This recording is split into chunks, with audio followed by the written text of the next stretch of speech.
Hey guys, it's Buffaque.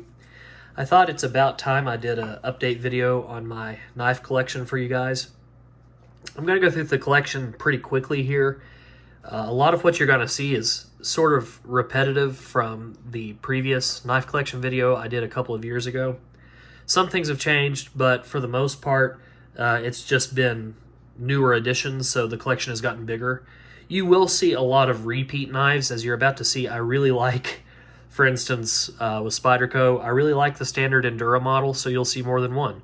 With Victorinox, I like the standard Cadet, so you'll see more than one. That's just kind of part of the fun, part of the hobby for those of us who like to collect knives. Once you find a certain model you like, part of the fun is just collecting that same model in different colors. So just real quick, we're going to start with the collection, and hopefully it'll all fit on the table here.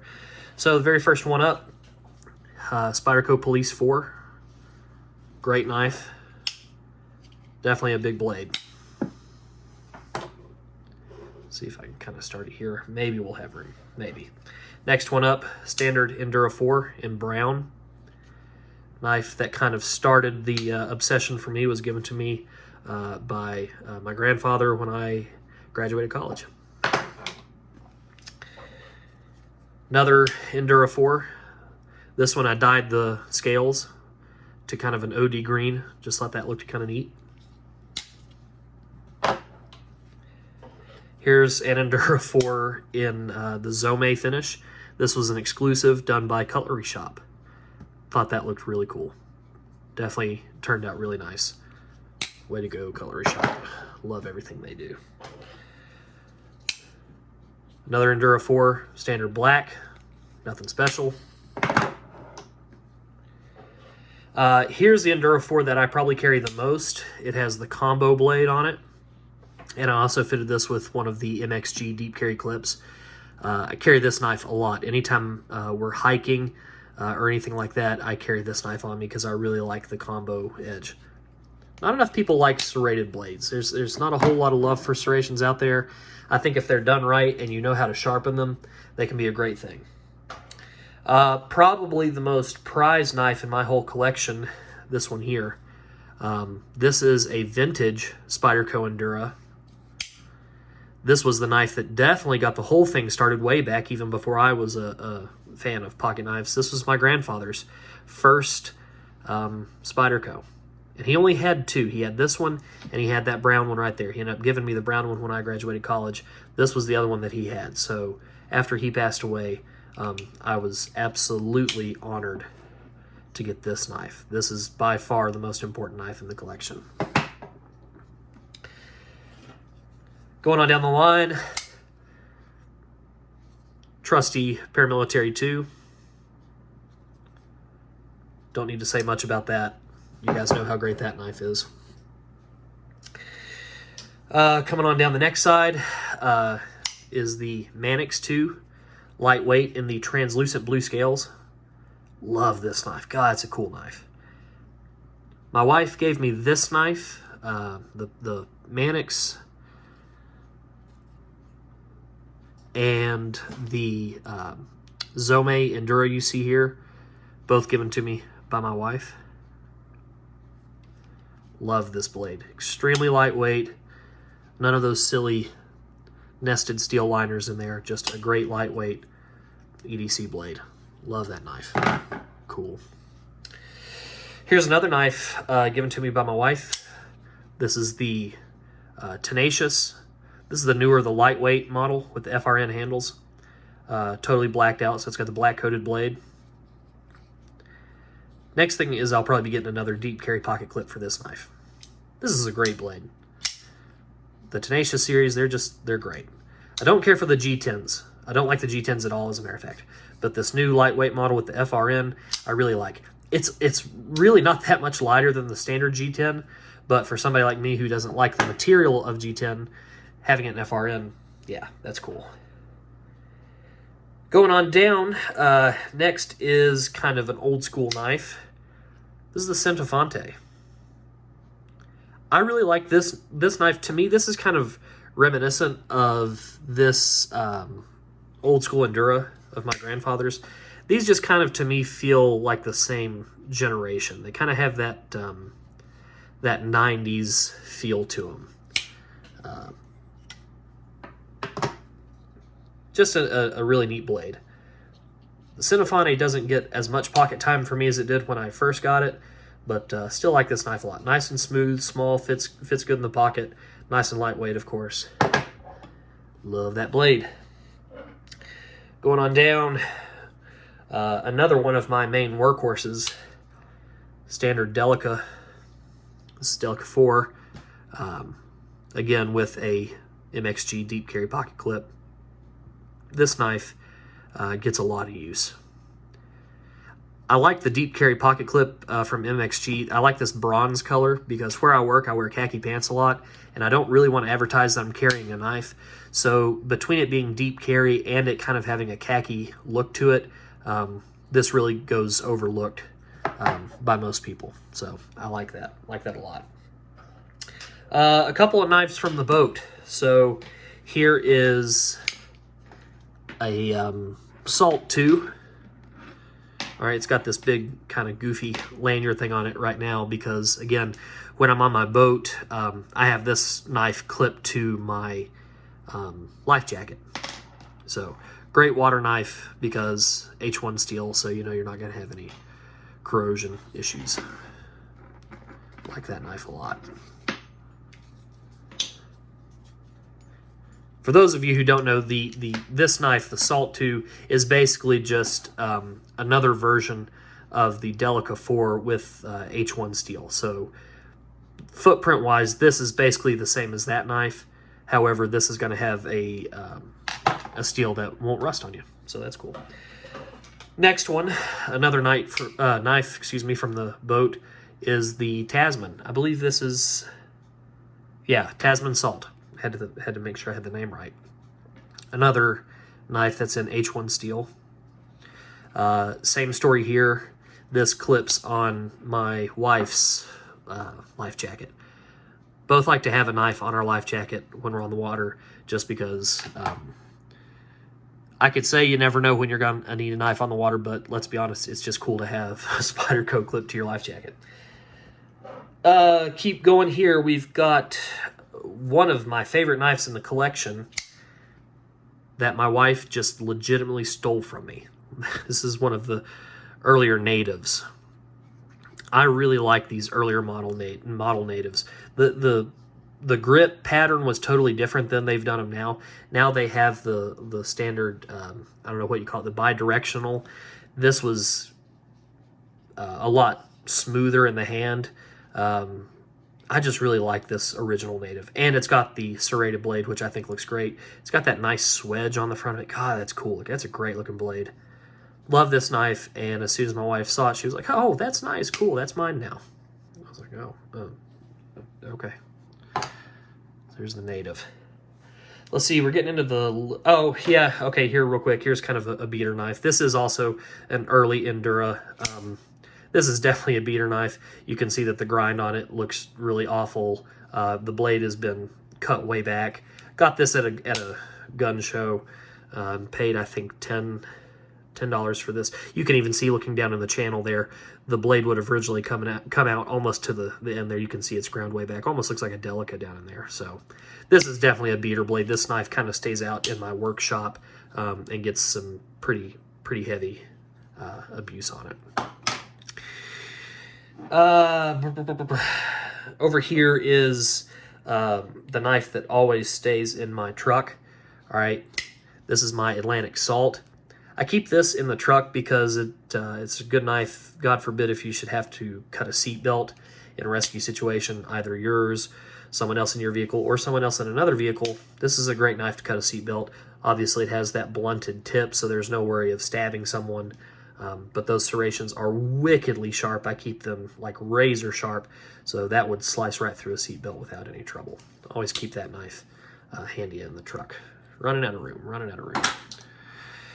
All right. My only Spyderco neck knife. I don't know that they make multiple, but I do have the Spyderco Arc. It's a neat little knife. Also an H1 steel. Holds a nice sharp little edge. and the tip on that is like surgical quality. Very, very sharp point on that blade. Fits right in the sheath. I had somebody mention the other day they had seen this, but they weren't sure what the tab was for on the sheath. And yeah, it's literally you press it down and give it a pull. That's just added for retention, so the knife doesn't come popping out when it's not supposed to. All right, let's see. Nearing the end of the Spyderco collection, here we have a vintage Dragonfly. I'm just really into like vintage Spyderco stuff. I don't have a whole lot of it, but that will probably be changing in 2021. Love vintage Spyderco stuff. Dragonfly in orange.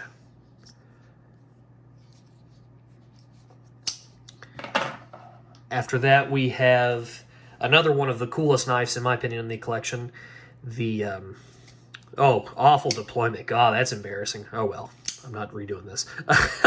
That's the Nut and Fancy Project, TNP, Nut and Fancy's Dragonfly.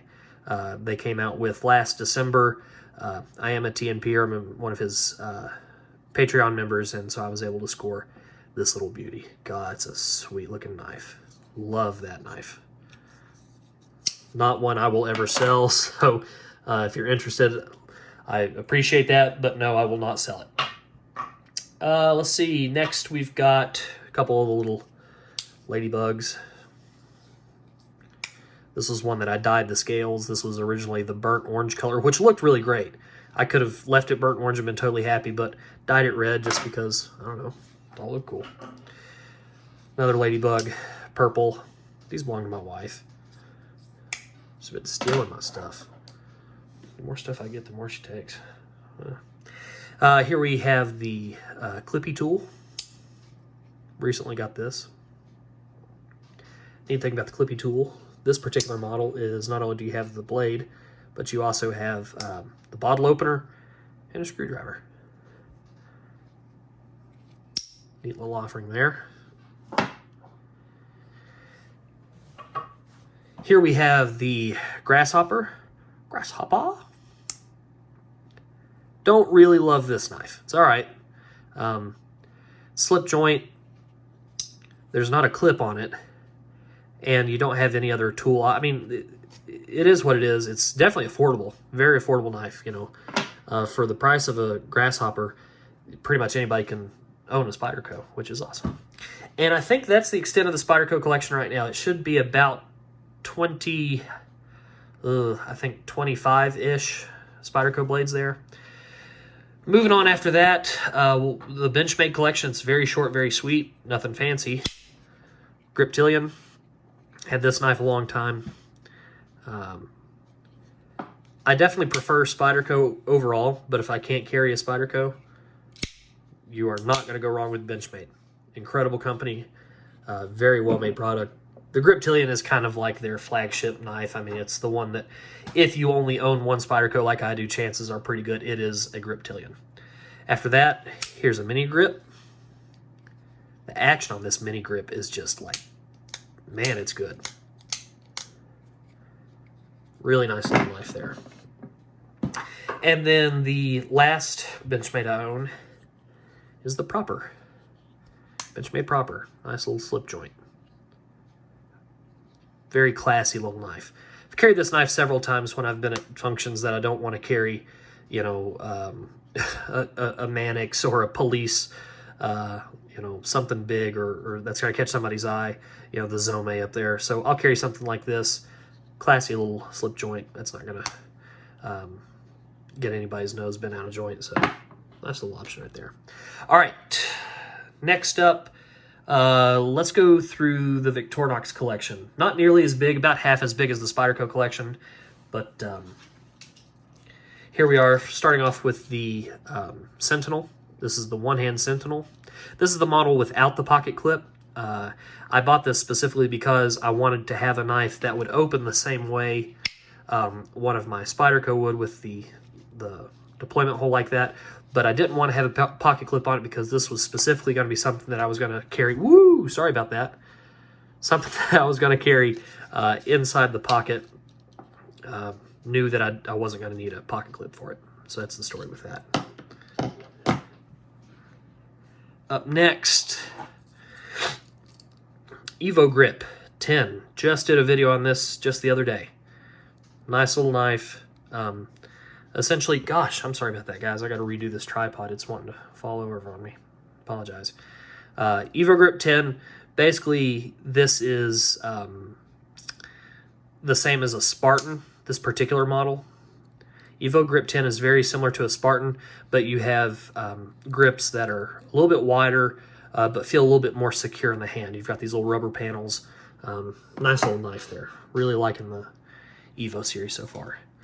Here we are, just a standard Bantam. Bantam? Yeah, I believe this is the Bantam. Nothing fancy. Works. These are all wicked sharp. All right, here come the cadets. So here's the 2020 cadet in blue. Love that color. That's just such a cool color. After that is the, oh, these are out of sequence. That's all right. I don't have every year cadet. I'm working on it. But here is the 2017 cadet in OD green. I know I can hear a lot of guys out there saying, oh, I've got every year in the cadet. Well, I'm jealous. I don't. I will eventually, though. Maybe. Here's a 2016 in purple. I think they refer to it as violet. But anyway, I don't know. It looks like purple to me. What do you think? Yeah, it's purple. A couple of just standard. These are not year exclusives. Just standard model cadets. There's a black one. And, sorry, OCD. And then a silver one. Keep this one in my day pack when we go on hikes and things like that. Got a nice big lanyard on it just in case, you know, drop it or whatever. So there's all the cadets. I own one classic, and it's just this little guy. Just a little dark green, forest green, whatever. Victorinox classic. All right. And then my wife, who is slowly but surely joining the knife collecting hobby with me, has 3 of these little National Park exclusive classics. This one's Joshua Tree. She also has Acadia. Hope those are showing up okay, guys. And then Shenandoah. I like Shenandoah the best. I think that's a nice pattern they did on there. My wife and I, again, we do a lot of hikes to waterfalls, so I just thought that was a nice looking one. I think Shenandoah was the first one she got. I think that's kind of what got her started. And then the last thing that I thought would be worth showing to you guys is my very humble collection of case knives. 2 of these are special edition, kind of collector's edition knives. So here is the anniversary of D-Day, 50th anniversary knife by Case. This was given to me by a former student and a very good friend of mine, Sam. Really appreciate Sam thinking of me and giving me this knife. Definitely one of the special knives in my collection. Up next is the CSX Railway. This is their an exclusive run they did. Also a very nice knife. And then the last one is what I would refer to as my most gentleman-like pocket knife, and it's this. It's the Case Trapper Lock. This is just a really beautiful knife. Classic, tried and true, whatever you want to call it, gentleman's knife, granddad's knife, whatever. Just a nice little knife to wrap up the collection video. So guys, I hope you enjoy it. For some of you, this collection might look huge, and then for some of you, this collection is tiny. It's nothing compared to your collection. But considering I've only been into the hobby of collecting these knives and using them for about 4 years now, this is kind of where I stand. I think I've got 43 knives on the table here. So this is kind of where I am. Let me know what you guys think. What knives do you have that are the same as these? Do you have any of the exclusives that are the same as mine? I know a few of you out there have, for example, like the T&P Dragonfly, you know, the Zome Endura up there, some other neat knives like that. Let me know what you think. I hope you enjoyed it, guys, and we'll see you next time.